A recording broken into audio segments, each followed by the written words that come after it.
I have a love-hate relationship with the open world survival genre. I absolutely love the concept and can't get enough of it. I've played through the staples of the genre, enjoyed them, and always crave more. So, where does the hate part come in? Well, here's the thing. Almost every game I've tried has left me feeling like something was missing. Sometimes it's just small stuff, minor bugs, or me wishing there was more content. Other times though, it's glaring flaws that smash fun to pieces. It's like I'm chasing greatness, but instead I keep bumping into disappointment. That said, I'm not the one to give up hope and stop searching. So, why Green Hell? The answer is simple. I really enjoyed the forest. It was far from perfect, but it was a fantastic experience nonetheless. And Green Hell's pitch is basically, what if the forest, but the jungle, and with a whole lot more brutal realism. And I was sold. Green Hell's selling point is its brutal realism, and boy does it deliver. Few games live up to their titles as thoroughly as this one. The jungle is as hostile as it is beautiful, stranded in the Amazon with nothing but your wits and a vague sense of direction. You're sleepy, hungry, and probably seconds away from dying. A venomous spider bites you, a leech latches on you, you gulp down unfiltered water and get parasites. It's a swift, spiraling descent into chaos. Sounds awesome, right? But it turns out that this lack of hand-holding is both a blessing and a curse. The game barely teaches you the basics, like how to craft a bandage, and leaves the rest for you to figure out. And by figure out, I mean you'll try, fail, die, and repeat over and over.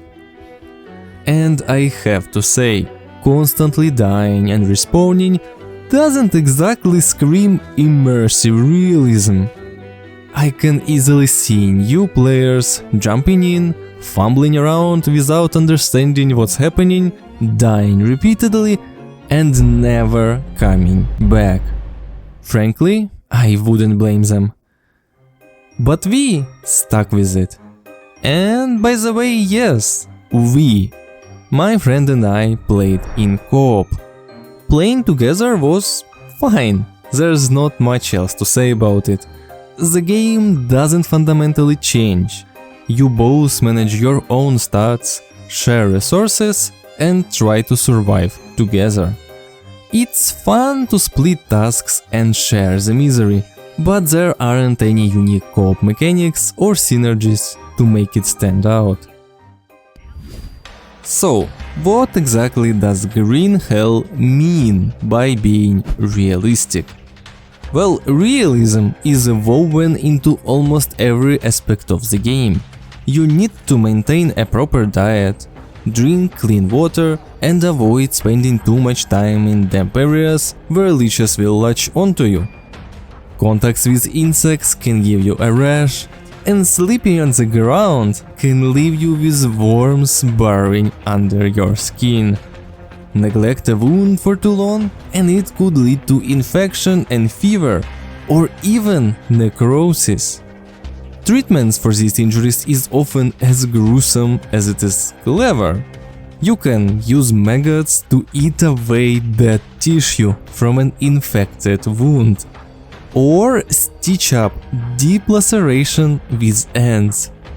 These visceral mechanics are incredibly immersive and make every injury feel like a genuine survival challenge. Even outside of these jungle horrors, the realism continues. Take inventory management. You can't just pick everything up willy-nilly. Your backpack isn't bottomless. It's a physical Tetris-style inventory system. Storage at your base works the same way.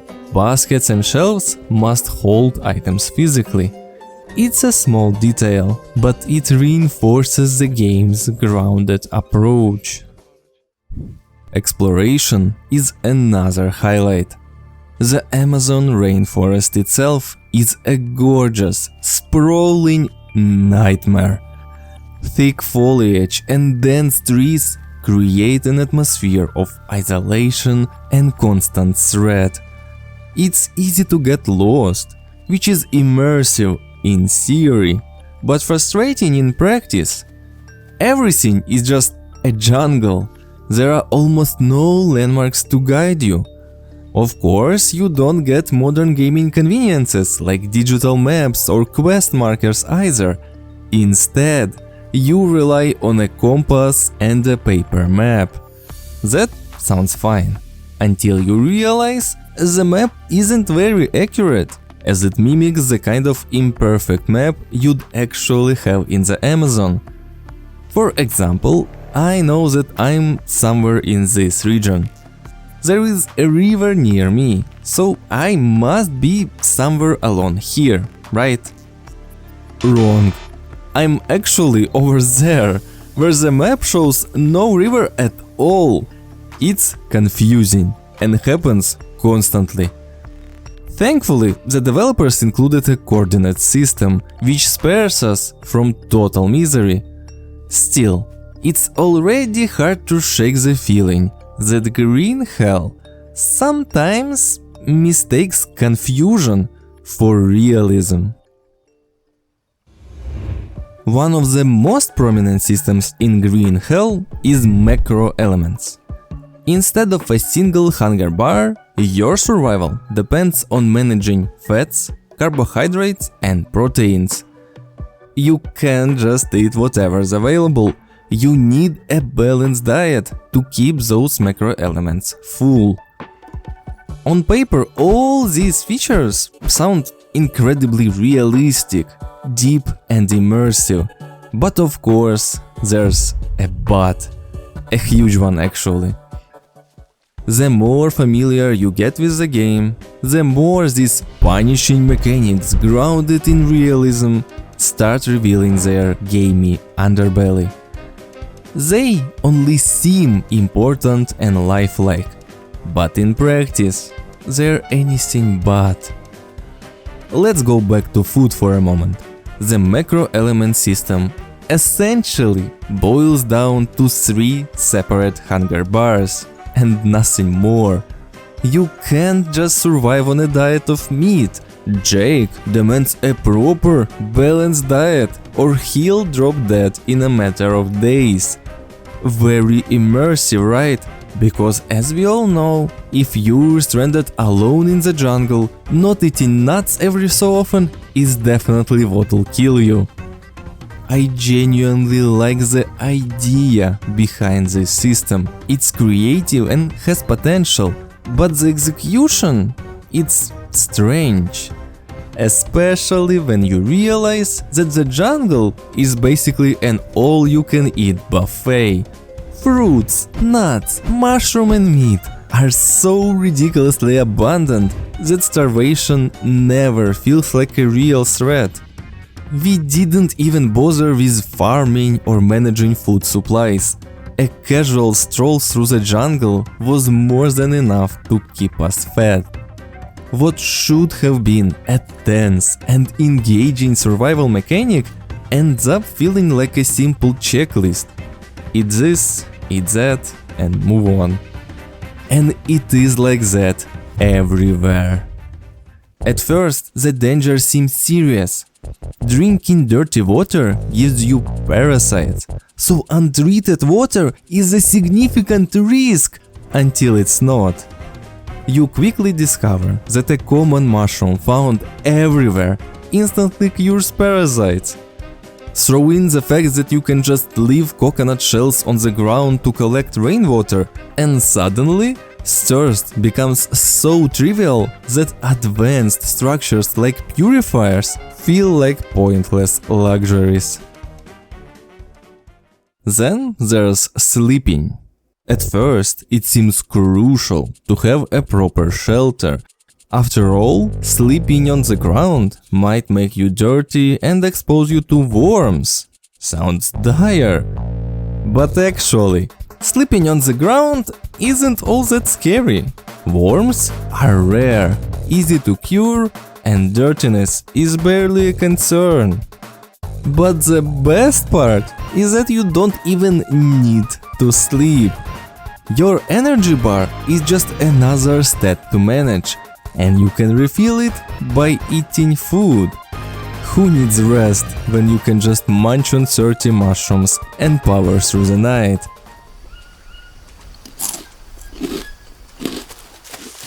Green Hell's dedication to realism is what makes it stand out, but it's also its greatest flaw. Nearly every gritty, realistic mechanic follows this pattern.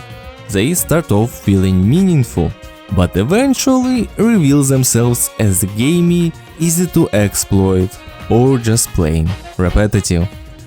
The more you play, the more it feels like you're gaming the system rather than actually surviving.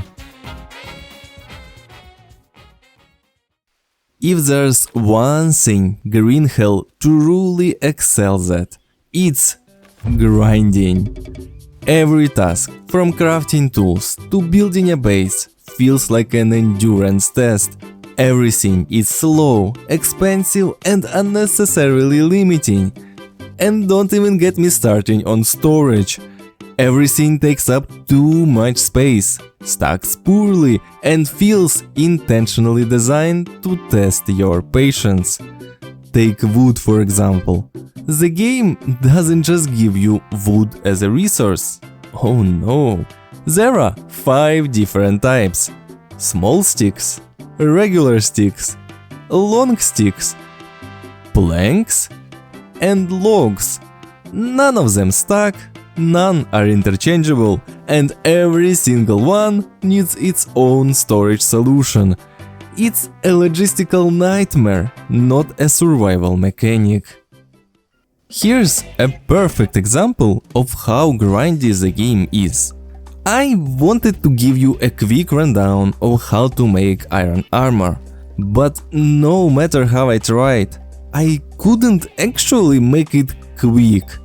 The process is so long, so complex, and involves so many steps that even the quick rundown takes around 5 real-life minutes to explain. That would be a quarter of this video. Seems excessive and boring, right? Well, imagine how it feels to actually play through it. The entire process is a grind fest, requiring an absurd amount of resources, constant babysitting and real-time waiting. And for what? A single piece of armor. You'll need to repeat this entire ordeal for every piece of armor and iron tool you craft, and then repeat it again for every player in your party. Is it realistic? Maybe. Is it fun? Absolutely not. It doesn't stop there. Remember when I said the game teaches you almost nothing? That's not just a minor inconvenience, it's a significant problem. So much of the game's mechanics are hidden, leaving you to either stumble upon them by sheer luck or scour the wiki for answers. Case in point, I had no idea how to even make armor until I read about it online. The same goes for smelting iron. Without the wiki, I doubt I'd have figured this whole system out. But wait, it gets worse. The wiki itself is incomplete, with missing or outdated information, so you can't rely on it too much. You're stuck in this constant state of "am I missing something?" with no clear answers. What makes all of this so sad is that it could have been so much better with just a few small tweaks. Faster waiting times, less expensive crafting recipes, a forge that can process more than one iron at a time. Changes like this would have gone a long way. They wouldn't sacrifice the brutal realism the game is going for, but would make the experience far less tedious. But no, the developers intentionally chose this punishing design, equating long, drawn-out processes with realism. Unfortunately, realistically time-consuming doesn't equal fun.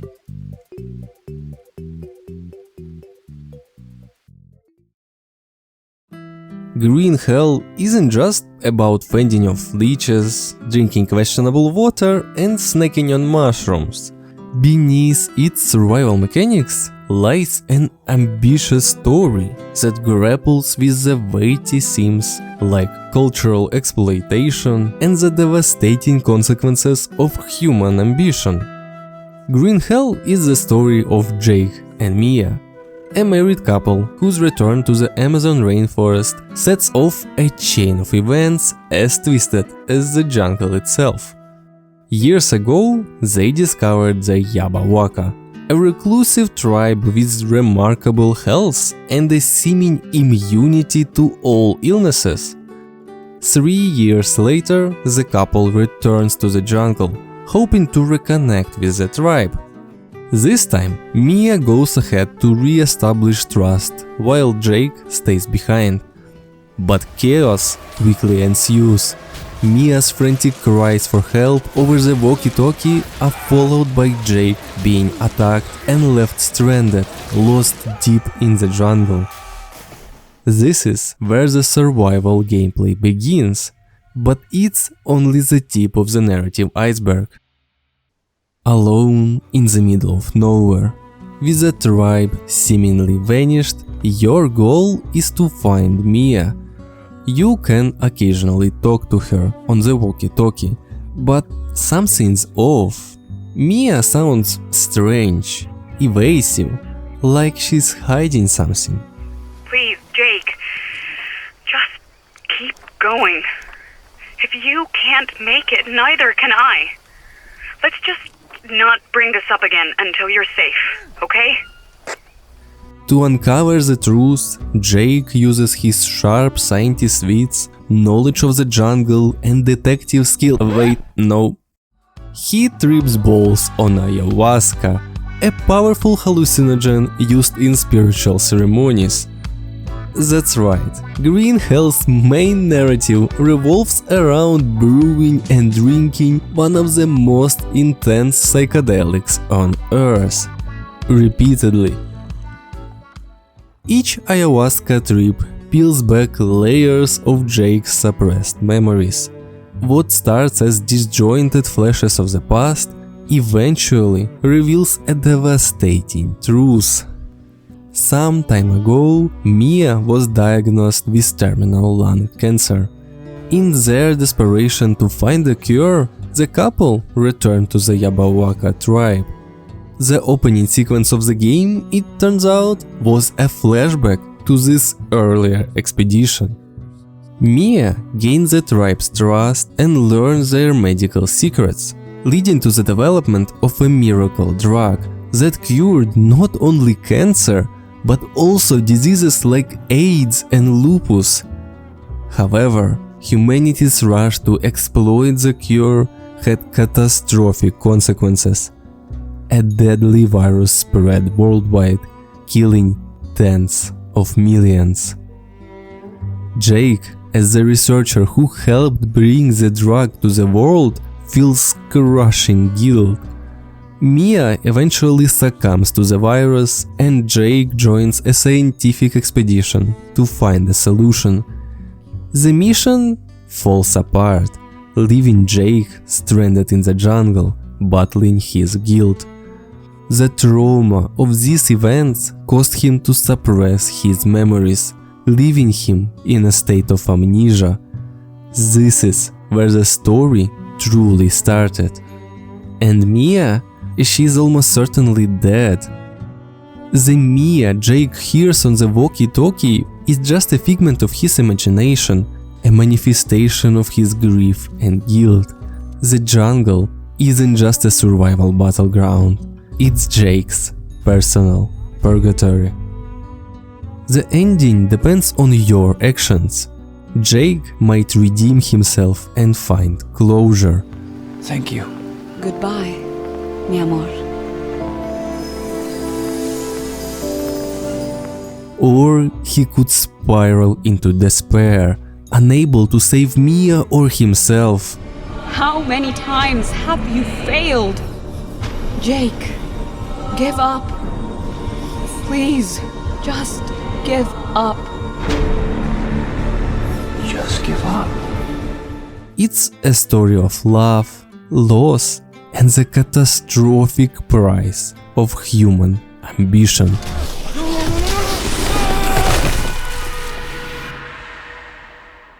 This narrative is powerful, layered, emotional, and full of twists, but it incredibly struggles to coexist with Green Hell's survival gameplay. As the story progresses, the game gradually shifts to a more linear experience. Resource management, shelter building, and the careful exploration that defined the early game take a back seat. Instead, the path forward is conveniently littered with resources, beds, food, water, ensuring you're never too inconvenienced to continue the story. What starts as a grueling fight against the jungle's brutality turns into a guided tour of the story's mysteries.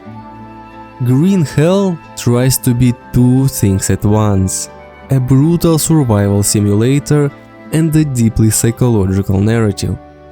Both elements have merit, but they never fully mesh.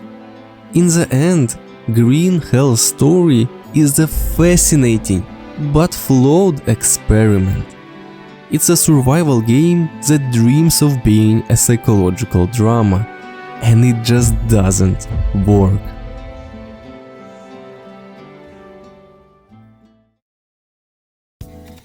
Everyone seemed to realize that the story clashed with the gameplay.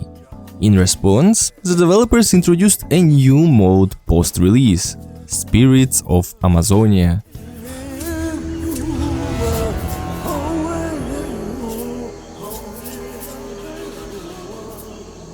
This mode flips the script a bit. Instead of being bogged down by a linear narrative, it leans much more into survival gameplay, with only a sprinkling of story. There are new crafting recipes, additional structures to build, a sprawling map to explore, and a handful of objectives to guide you. The premise is simple. You wander the map, discover tribes in need of help, and complete quests to earn their trust. So they'll let you, once again, get high on their hallucinogenic herbs. The quests in Spirits of Amazonia are functional, but uninspired. It might seem engaging on the surface, such as honoring a tribesman by building a pyre, but the grind of gathering materials overshadows any potential immersion. Tasks often involve tedious, time-consuming resource collection, which quickly feels repetitive. This lack of creativity is a recurring issue. The process feels more like busy work than meaningful progress.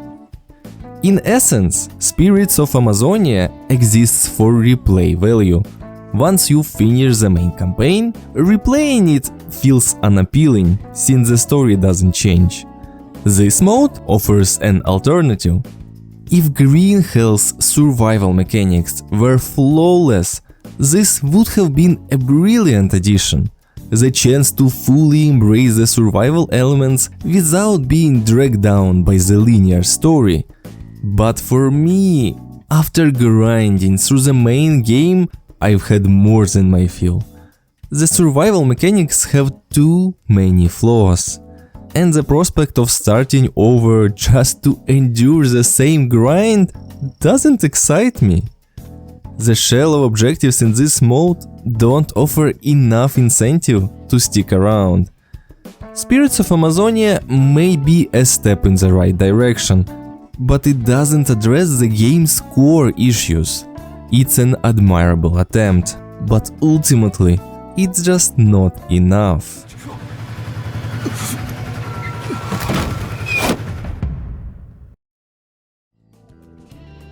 Green Hell is a game that deserves respect for its ambition.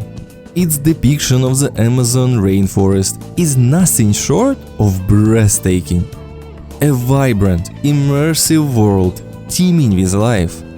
From crafting tools to treating wounds with maggots, the game's commitment to gritty realism is both admirable and unsettling.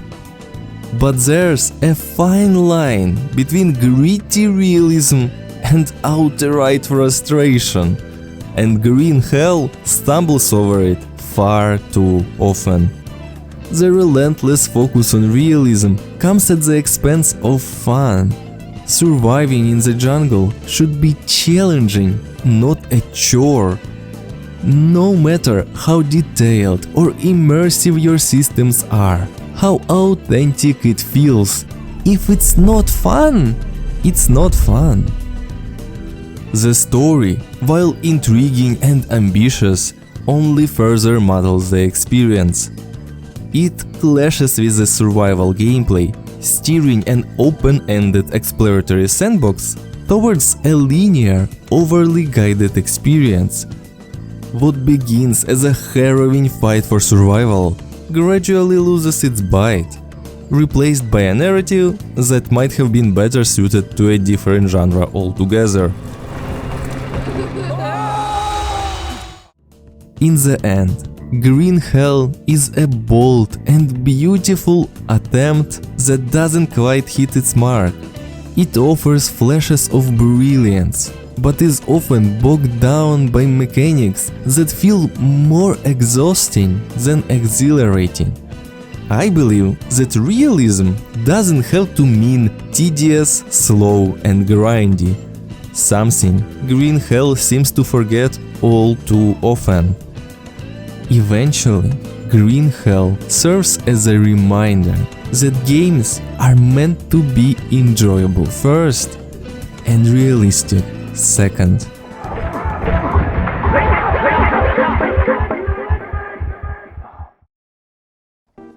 Just like that, the Green Hell review is done.